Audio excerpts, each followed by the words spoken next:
सभी प्यारे साथियों को स्वतंत्रता दिवस की हार्दिक शुभकामनाएं। सभी को राधे राधे, सभी को नमस्कार, सभी को शुभ संध्या। आज हमारा देश 78वां स्वतंत्रता दिवस मना रहा है और बहुत ही हर्ष और उल्लास के साथ मना रहा है। तो आप सबको भी इसकी बहुत बहुत शुभकामनाएं और ईश्वर से प्रार्थना करूंगा कि अगला स्वतंत्रता दिवस आप अपने मनचाहे स्कूल में, कॉलेज में, विद्यालय में मनाएं। ईश्वर आपको नौकरी प्रदान कर दे और आप अगले स्वतंत्रता दिवस पर बच्चों के साथ सेल्फी लेकर भेजें हमें। ठीक है, चलिए तो आज हम आपके लिए मानसरोवर भाग 1, मानसरोवर के 8 भागों में प्रेमचंद की कहानियां संकलित की गई हैं। कितने भागों में? 8 भागों में। ये प्रश्न कई बार आता है, मानसरोवर किनकी कहानियों का संकलन है? तो प्रेमचंद जी की। ठीक है, तो उसमें संकलित भाग 1 की कहानियों पर आज चर्चा हम करेंगे। भाग 1 की कहानियों पर चर्चा करने के लिए आज हम उपस्थित हैं। ठीक है, तो मानसरोवर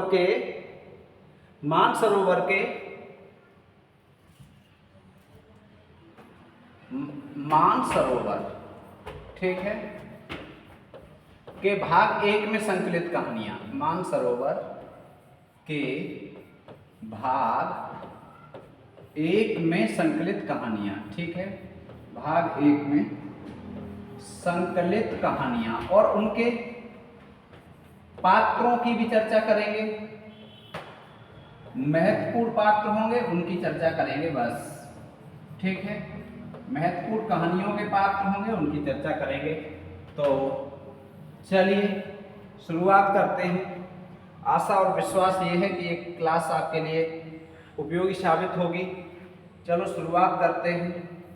ठीक है, मानसरोवर के पहले भाग में जो कहानियां हैं, कौन कौन सी कहानियां हैं? सबसे पहले अलग्योझा।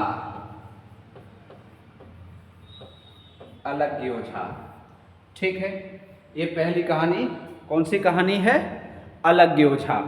अब यदि इसके पात्रों की बात की जाए तो इसमें पन्ना और रघु प्रमुख पात्र हैं। ठीक है, प्रमुख पात्र कौन है? पन्ना और रघु। ठीक है, चलिए अब देखते हैं दूसरा। तो दूसरी क्या है? ईदगाह। ठीक है, ईदगाह ये वेरी इंपॉर्टेंट है। इसके सामने लिख लो IMP। ठीक है, ये परीक्षाओं में कई बार पूछी गई है। ईदगाह कहानी किनकी है? ठीक है, तो इसके मुख्य पात्र कौन कौन हैं? हामिद, ये भी पूछा गया है, और अमीना। ठीक है, हामिद और अमीना इसके मुख्य पात्र हैं। ईदगाह कहानी प्रेमचंद की कहानी है और मानसरोवर के पहले खंड में, पहले भाग में संकलित है। ठीक है, अगली कहानी कौन सी है? तीसरी, माँ। तीसरी कहानी कौन सी है? माँ। ठीक है, और इसके पात्र, मुख्य पात्रों की बात की जाए तो करुणा, आदित्य। ठीक है, ये मुख्य पात्र हैं। इसके 2 ही पात्र हम आपको करा रहे हैं। ठीक है, 2 ही पात्र, और वैसे इसमें एक मुख्य पात्र और है प्रकाश नाम से। ठीक है, ये पत्नी है, ये पति है, और ये प्रकाश पुत्र है, ऐसे है इसमें। लेकिन ये 2 पात्र महत्वपूर्ण 2 या 3 पात्रों पर ही चर्चा करने के लिए उपस्थित हैं हम। ठीक है, मानसरोवर के भाग 1 में संकलित कहानियों की चर्चा कर रहे हैं हम लोग। आपको यदि जानकारी है तो आप साथ के साथ कमेंट करते चलिए। तीसरी कहानी के बाद चौथी कहानी कौन सी है? बताइए, कमेंट कीजिए कौन कौन सी कहानियां इसमें संकलित हैं। तो चौथी है बेटों वाली विधवा। बेटों वाली विधवा इसी मानसरोवर की कहानी है ये। इसी भाग की कहानी है। ठीक है, कौन सी? बेटों वाली विधवा। ठीक,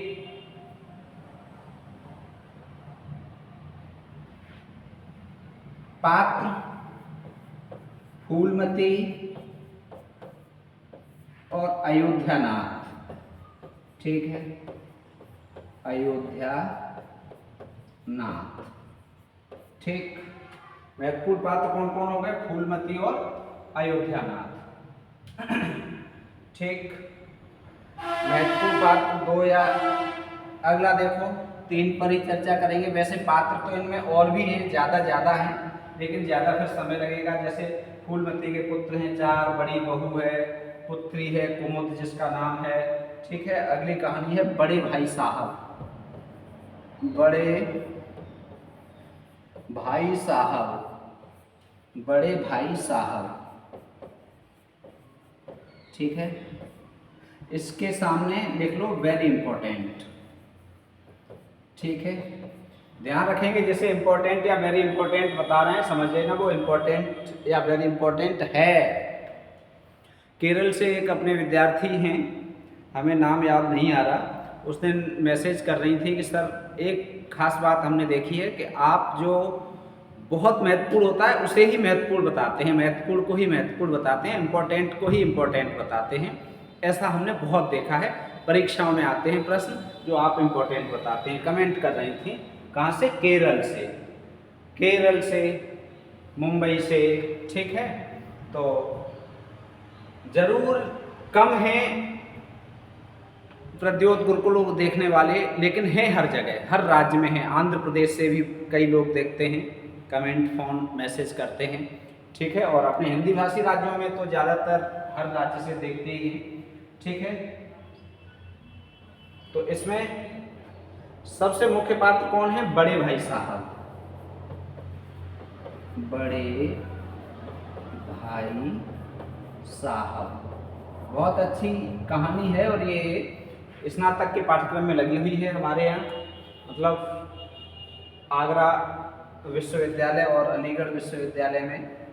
ठीक है, तो बहुत अच्छी कहानी है। अगला है शांति। ये कहानी इसी में संकलित है, शांति। कौन सी कहानी? शांति कहानी। इसके मुख्य पात्रों की बात करें तो कौन कौन है? गोपा और सुनीता। ठीक है, गोपा और सुनीता। ध्यान रखेंगे, हम बताएंगे कौन कौन से ज़्यादा महत्वपूर्ण पात्र हैं, परीक्षाओं में कौन से ज़्यादा पूछे गए हैं। जैसे हामिद और अमीना, ये पूछा गया है बहुत बार। ठीक है, और आगे बताएंगे। बड़े भाई साहब तो अपने आप में कहानी महत्वपूर्ण है, कई बार पूछी गई है। ठीक है, शांति के बाद 8वां नशा, ये भी महत्वपूर्ण कहानी है, नशा। ठीक है, केवल इंपॉर्टेंट लिखेंगे इसके सामने, नशा। अब नशा कहानी के पात्र कौन कौन से हैं? जोखू, जोखू और गंगू इस कहानी के पात्र हैं, महत्वपूर्ण पात्र। ठीक है, नशा कहानी। अब पूछी जाए नशा कहानी के लेखक कौन है, तो आप बता देंगे प्रेमचंद जी हैं। ठीक है, अगली है स्वामिनी। कौन सी? स्वामिनी। ठीक है, और इस स्वामिनी में पात्र कौन है? राम प्यारी, राम प्यारी और शिवदत्त। राम प्यारी और शिवदत्त। ठीक है, कितनी कहानियां हो गई? 8। कितनी कहानियां हो गई? 8। ठीक है, चलो इसी पेज को ऊपर करे ले रहे हैं। 9वीं कहानी कौन सी है, इस पे भी चर्चा कर लूं। ठाकुर का कुआं। ठाकुर का कुआं। ठीक है, ठाकुर का कुआं। अब ये कहानी वेरी इंपॉर्टेंट है। ठीक है, ठाकुर का कुआं बहुत महत्वपूर्ण कहानी है, पूछी जाती है। ठाकुर का कुआं किसकी कहानी है? तो प्रेमचंद की है।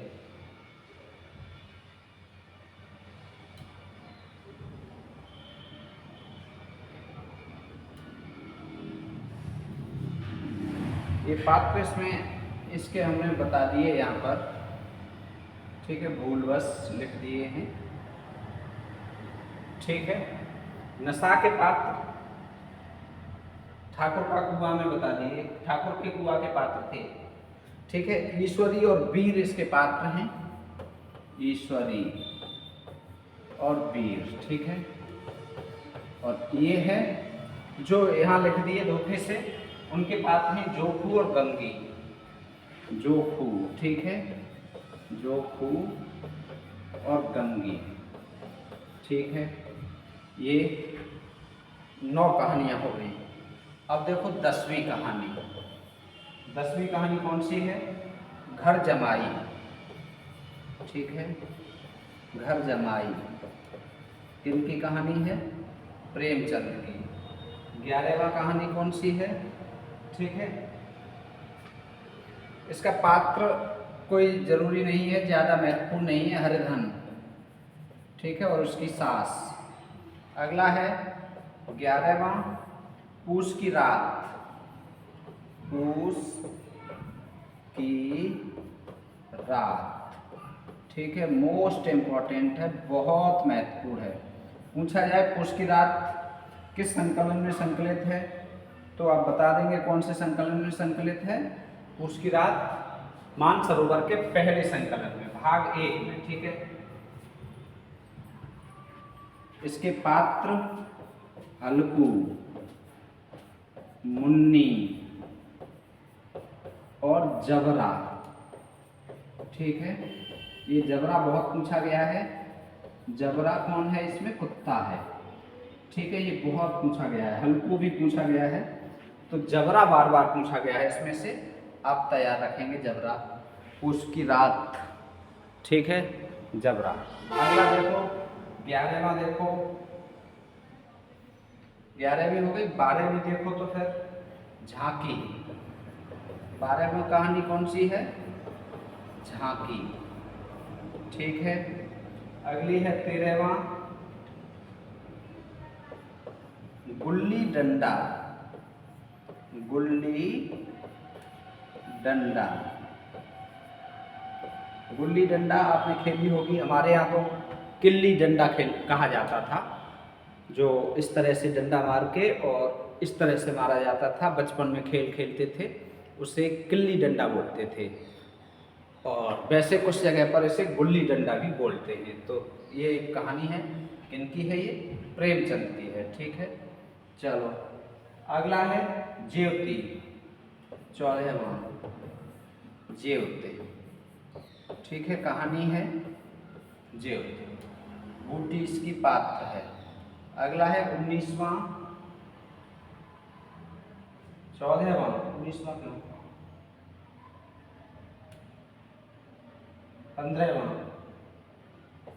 15वीं कहानी दिल की रानी, दिल की रानी, ठीक है।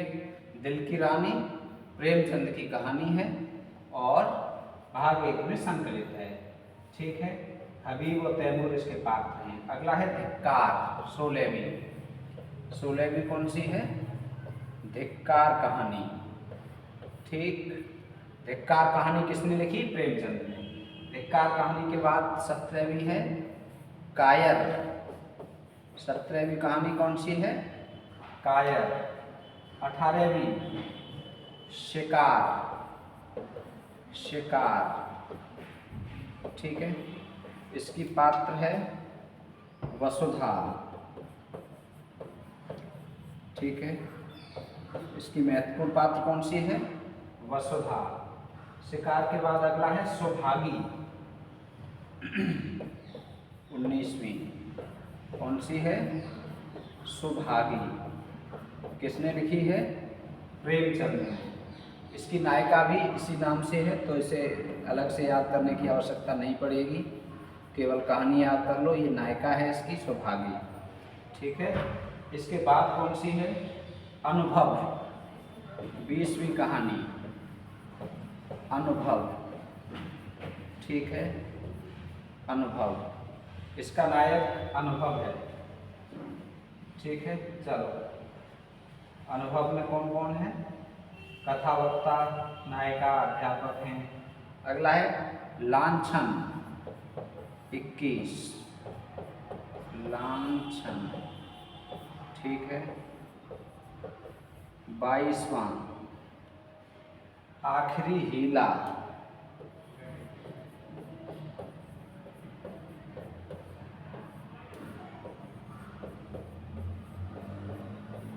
आखिरी हीला। 23वां है तावान,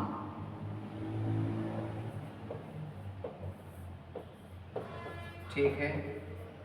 ज़्यादा महत्वपूर्ण कहानी नहीं है लेकिन संकलित है इसमें, इसलिए। 24वीं है घास वाली, घास वाली, ठीक है। घास वाली, इसका एक पात्र, दो पात्र इसके लिख लो। घास वाली, मूलिया, ठीक है, और चैन से हैं। घास वाली, घास वाली को चैन नहीं है। अगला है 24वां के बाद 25वां, 25वीं कहानी है गिला। कौन सी है? गिला, ठीक। 26वीं है रसिक संपादक। अगली है रसिक संपादक, रसिक संपादक, ठीक है। और 27वीं है मनोवृत्ति, ठीक है। मनोवृत्ति कहानी पूछी जाए तो किनकी है? प्रेमचंद की, ठीक है। ये 27 कहानियाँ हो गई, 27 कहानियाँ हो गई। ये बहुत महत्वपूर्ण कहानियाँ हैं, ठीक है। जब बात की जाए मनोवृत्ति की तो बसंत लाल और हासिम इसके पात्र हैं, ठीक है। बसंत लाल और हासिम, ठीक है, ठीक। यदि रसिक संपादक की बात करी जाए तो ये कौन संपादक हैं? नवरस के संपादक, नवरस के संपादक चोखेलाल, ठीक है। चोखेलाल पर आधारित है। नवरस के संपादक कौन? चोखेलाल, ठीक है। और गिला, इसमें बहुत अच्छे पात्र हैं पति महोदय, पति महोदय। और दूसरा पात्र है त्रस्त पत्नी। कितना अच्छे अच्छे पात्र हैं। त्रस्त पत्नी, पति महोदय और त्रस्त पत्नी। गिला ही है, पति से पत्नी को, पत्नी से पति को, तो पति महोदय और त्रस्त पत्नी, ठीक है।